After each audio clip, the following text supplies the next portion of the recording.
Alright guys, we're here in this very cool 60 series Land Cruiser that has a PopTop conversion. We're about a month and a half into a testing trip on a new interior. Got about 5,000 kilometers on this trip so far, lots of off-road and some good remote travel testing. So here's what we have. We'll do a little overview of the back and then we'll go through the rest of the truck a little bit. We got our Colfax bag, which is the great stash all LU box. This is going to be all the dry food and little things like that. So this is a new interior layout that I made for both PopTop and non-PopTop Land Cruisers, and it's a little bit lower. It's a little simpler than the much loved slide out kitchen, and it's also a much lower cost option. This is all going to be a CNC cut DIY package that I can ship to you guys. So yeah, we'll do a little PopTop and then I'll take you on a little tour.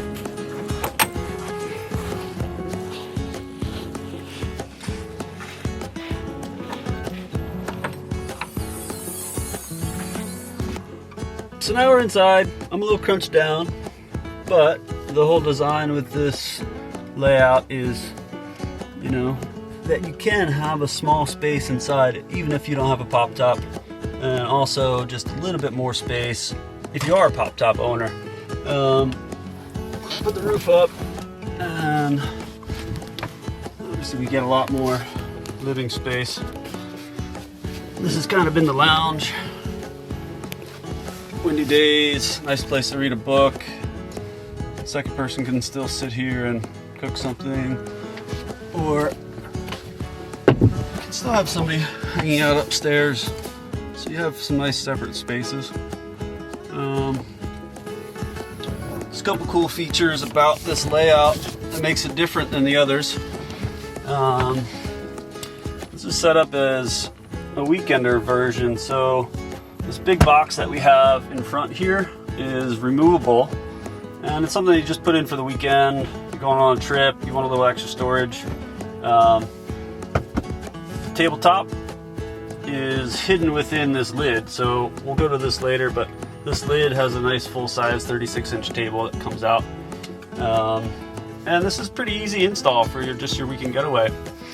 The kitchen is just kind of a prototype, nothing really that we need to talk about. It is kind of cool. We have our coffee set up in there all the time, pots and pans, pretty basic.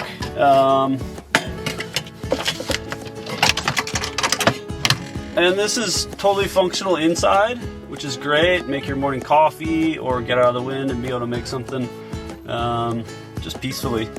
The whole unit does come out and sit on the tailgate, and it's sized that it can fit on the tailgate, still give you this nice clean alleyway to get in and out. And yeah, the whole bottom here converts to a sleeper. We have classic fill-in cutting boards that you can use as your desk. It's a great place to be able to work while I'm on the road. And really just converts it into a nice little living space. You know, you can play cards up there, whatever you need to do. By making this whole system a little lower, I did have to find a smaller fridge. So we found this cool Iceco 20-liter fridge, and it's doing a great job. It's less than half the space of my loved National Luna 50-liter. But this has been a great unit. It's priced really low, so it's priced basically where you would buy an expensive cooler these days. Over here, great box I got from a client. Mostly just fresh food, maybe some crackers, things that I don't want to get crushed. And then I'm gonna hop out here.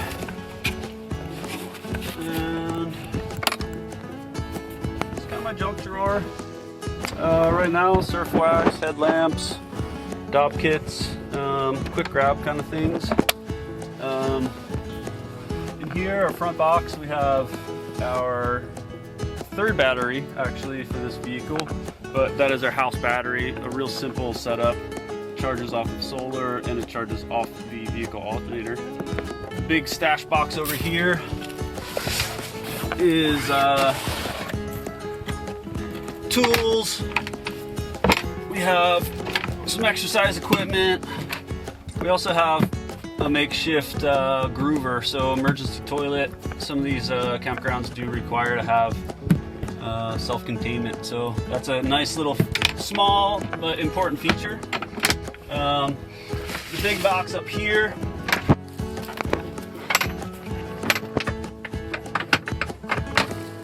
we have some deep storage, and then this is our cool fold-out table. So the little camp table, I've really been enjoying it. Low setting. It does have adjustable legs, but with these cushions that we make for the PopTop, I put a nice hardy material, tent material on the bottom. It's really nice just leaving these outside. Let's go check out the interior.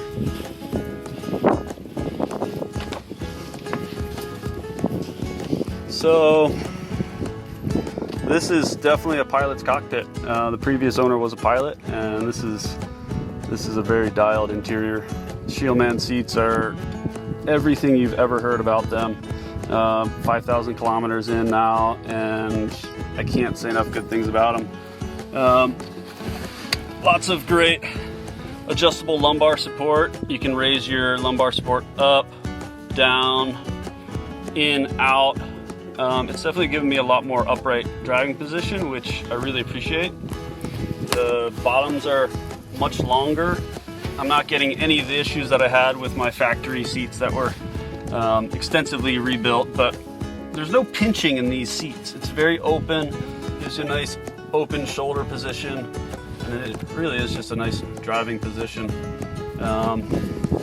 Cool Japanese market steering wheel.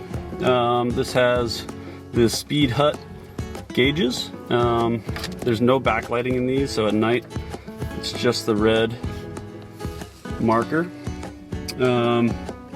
Beautiful dash, restored by Just Dashes. We do have a factory 5-speed transmission. Pretty hard to find little top cap here as well. We have your inclinometer here, EGT gauge and boost, nicely tucked out of the way. And Tuffy console is pretty trick. This is a nice lockable unit, matching Shieldman pad on the top, but we have our Starlink Mini that fits in there perfectly. iPad, tools, that just locks away real nice. On the front of this we have the Webasto control. Webasto diesel heater is located under the passenger seat and piped up into the cab here. Really comfortable drive. It's definitely not a stock interior. The whole interior has been rhino lined and heavily sound deadened. The door cards here are Orikawa, and it's aluminum powder coated. Really durable, and these are just super quiet. Let's check out the front end of this. It's 1984, so we get the nice round headlights. They are converted to an H4 bulb. It's got the early ARB bumper, only made for a couple years. I love the styling. It's a little bit lower. And then a nice worn Evo 10,000 winch. A little heart of the beast here is a transplanted Cummins 3.3 turbo diesel engine. This is mainly used for forklifts and equipment. It's definitely got a nice little bit more grunt than the factory 2F. Down low is great. It's pushing the nice 33-inch BF Goodrich pretty darn well. It does have a air-to-air intercooler. You'll notice the factory FJ62 airbox fit in here really nicely. A lot of nice care and wiring done on this. So with the Weekender setup, it's really set up to be able to keep your factory seats of most of the vehicles in there and fold them out of the way, and then you load in your Weekender box. Now for this extended trip, I definitely needed some extra water storage, so I built one of my trusted 17-gallon stainless water tanks. It has just a gravity setup on this one. So we have a simple drain overfill, we have your gravity tube, and then this is our fill pump. So if we need to fill up water from a Garofone or anything like that when we're traveling, pretty simple. This setup does have a big step down plate that will be offered if somebody wants to make their Weekender a longer travel kit. Behind the seats I have my small air compressor, trusty shovel, and this is kind of a new addition. This is just a basic Nesso sunshade. So super easy, great spot for your awning versus the outside of your truck. I do have a cool little spot back here that I'm working on that I can connect that Nesso tent, that awning, and stretch it off the back of the vehicle.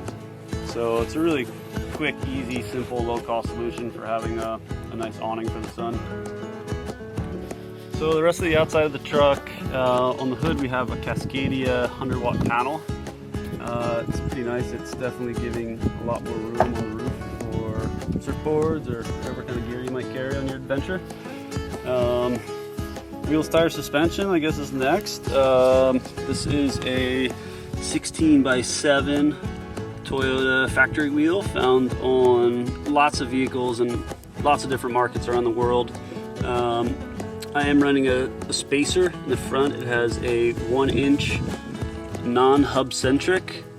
In the rear, it's running an 1.25 inch hub centric wheel spacer, which is giving the vehicle a perfect track width front and rear. Tires. This is kind of a setup I had sitting around, and it's a great size, 295 75 16. It's a large 33, and it's been great. It's load range E. Been running it a lot. Aired down at about 18 on some of these rougher roads, a little bit less in the sand. It's been working really well. Suspension wise, classic old man Emu. Heavy spring pack in the front, heavy spring pack in the rear.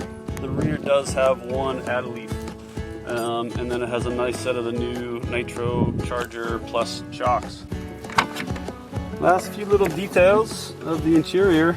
We have some extra hidden storage down here, which is pretty cool. This is our step down bracket for when you take your seats out. This whole bottom side is just stuffed with pseudo dry bags. Really cool. Here's another view of the stainless tank. And then we have these really cool window coverings from Blytemax out of Germany. These are the black version. They say they're 85% as reflective of the heat as the silver version. All right, so roof loads, roof racks, lots of roof questions out there. How much can we carry up here? What can we do? Can we put a roof rack? You can put a roof rack up here, but the roof is solid and you can do jumping jacks on top of your roof if you want. You can bolt anything you want through the roof. It is aluminum, so it can always be sealed if you wanted. I really love these aircraft tow downs and offer them on lots of different configurations. You can do custom. This is kind of a last minute one, so these are bolted through, but they seal up really nice. And it's really sturdy. These are rated to about 2,300 pounds for aircraft use, and makes a great fast way to be able to take your gear on and off. Roof racks can be kind of adapted to these, but I found that most clients over the years, the last decade, they have used roof racks, and then a lot of them have taken them off because they find they can just use the roof as a rack.